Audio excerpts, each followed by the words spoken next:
Hello, welcome back to the YouTube channel of Bethel Evangelical Free Church Hanley. I'm Pastor Gervais Charmley.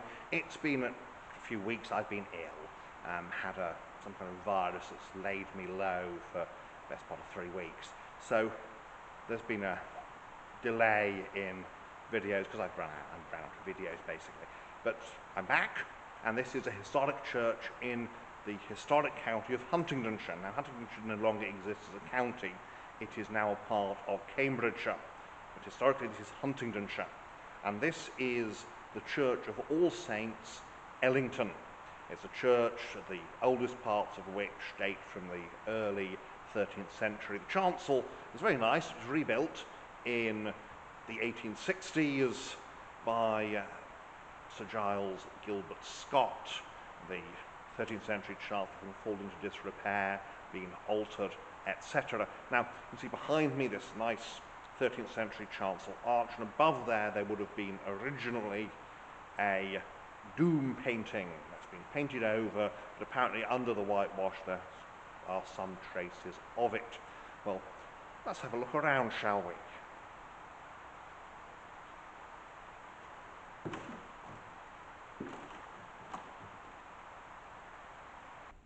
As usual, then, we start at the back, and you can see this is quite a fine building. These very nice 14th century arcades. There's one, just not going too fast with the camera, and there's one here on the north side. The main entrance today is on the north side, although it would originally have been on the south. Let's pick up the camera, and the font is over here in the south aisle, not very far, of course, from what would have been the main entrance in the Middle Ages. The north side is normally the main entrance. Sorry, the south side is not the main entrance. And there's only evidence it was. There's a porch. However, there's porches on both sides. But here is the font. This is, again, 14th century. The cover, of course, is later. The point about font covers, by this point, being to be decorative, whereas medieval ones, there's a very important point that there are superstitions about using holy water for magical purposes. So medieval fonts were lockable, and you can often find damage to fonts that actually indicates where. So in fact, on here, I'm not sure we can. Well, no, that's probably there. That indicates where the cover used to be. Now, we have here the roll of honour, and this is those who were killed in the these who served in the Great War, and then some of those who were killed or died of wounds, which really amounts to the same thing. There's a large organ here, and you can see there the Victorian pulpit. There's a massive Victorian restoration here, not least, of course, the restoration of, well, the complete rebuilding, in fact, of the chancel. But one of the things that remains from the Middle Ages is the angel roof. This is 15th century, and they're more common in East Anglia than anywhere else in England. They are found elsewhere, and they can vary from relatively simple here, which has got one angel each side in each bay of the roof, to some that can have literally hundreds of angels of varying sizes. The angels in the main roof appear to mostly at least have the medieval wings. The ones on the aisles, the wings appear to have been replaced. They were easy to get to, you see, and so more readily vandalized, for want of a better word.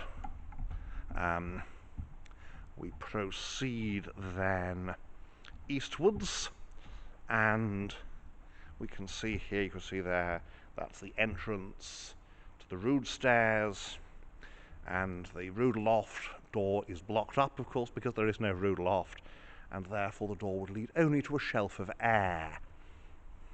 The organ was not originally here. It was originally at the church in Yaxley, not very far away. Chancel, this is George Gilbert Scott, and there is the pulpit, which is very Victorian, as are the choir stalls, and the choir stalls are the same style as you can see as the pulpit. There's no stained glass here. There would have been in the Middle Ages. It's been destroyed. Huntingdonshire, of course, Oliver Cromwell is the local MP. That tells you something about the Puritan sympathies of many of the local gentry. Not all, of course. Little Gidding is in Huntingdonshire, and that's very much your High Church Stuart. You can see there's the piscina, and on the other side there is a credence shelf.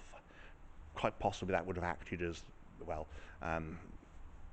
there would have been Easter sepulchre, but of course all this is Victorian. I forget that some of the medieval material was reused in the rebuild, which is understandable.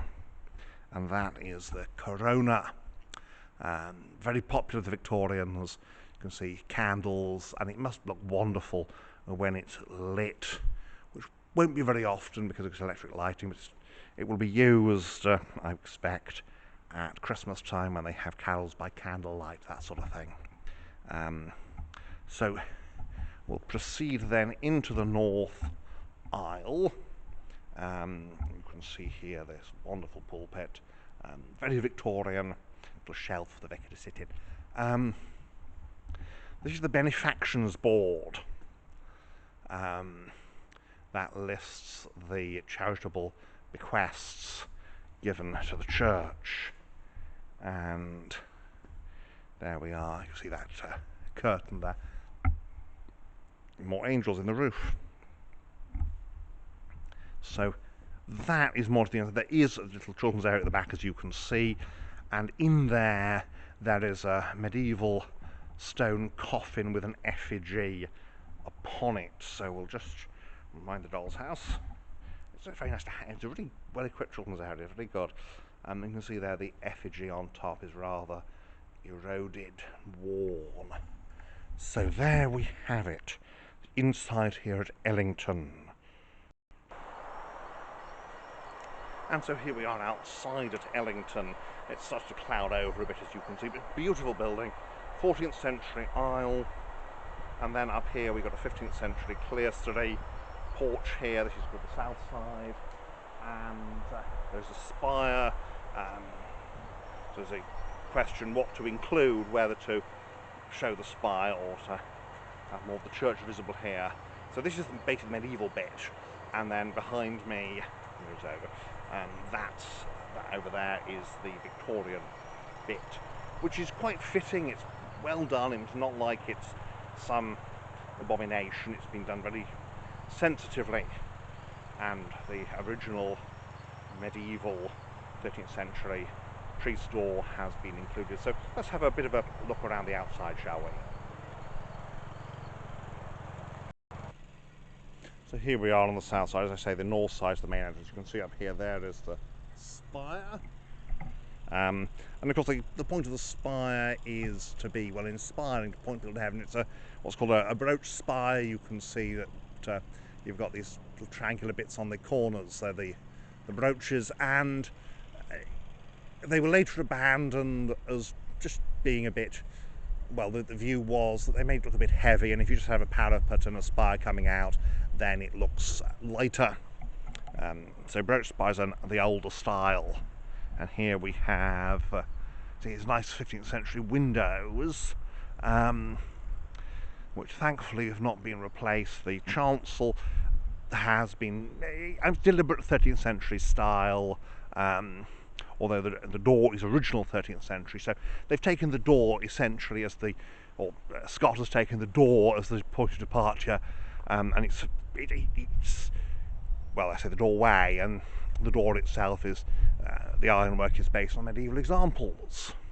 So it's very very well done. You can see the difference in stonework, that the stonework of the chancel does look different, but nevertheless there's a definite effort made here to say, well, let's have this, make this look medieval, or as medieval as possible. No money for stained glass. Stained glass windows, very often they are donated, they are given to the church in memory of somebody, and that's just the money's not always there. There's nobody willing to give, and this is where you get these stained glass windows, or rather you get these churches like this without any stained glass windows.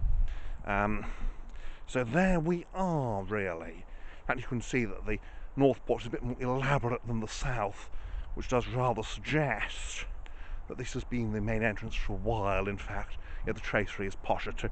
You may also just about be able to see there that single hand on the clock. It's a rather short video because the single hand's not the only thing on the clock today. So, but we shall go and have a look at the porch now, which is very smart, 15th century, and it's sort of thing that's saying, here we are a wealthy parish, and so you've got your beautiful stonework, you've got your grotesques, not gargoyles, because remember, gargoyles gurgle. If they don't gurgle, they're only grotesques. Mentioning grotesques, there is the infamous naked man. There he is, being naked. And it's rather obvious he is naked. Medieval masons, that's a better look at the one-handed clock. Older clocks were not as sophisticated, and therefore it just points to the nearest point in time. You don't have to have two hands. One final look inside the porch now, and you've got this nice 13th century doorway. I mean, look at that, beautiful. And then beside it we have this. This will be a stoop, and of course the point of the stoop is that it's got water in it, and the faithful, as they go in, they will make the sign of the cross of the water, and as to remind them of their baptism. They were regarded as superstitious in the Reformation era, and so most of them have been mutilated, as seen here. And then here we are outside, and the path to the main gate. So there we have it, Ellington Church, All Saints. Thank you for watching, and may God bless you and keep you until next time.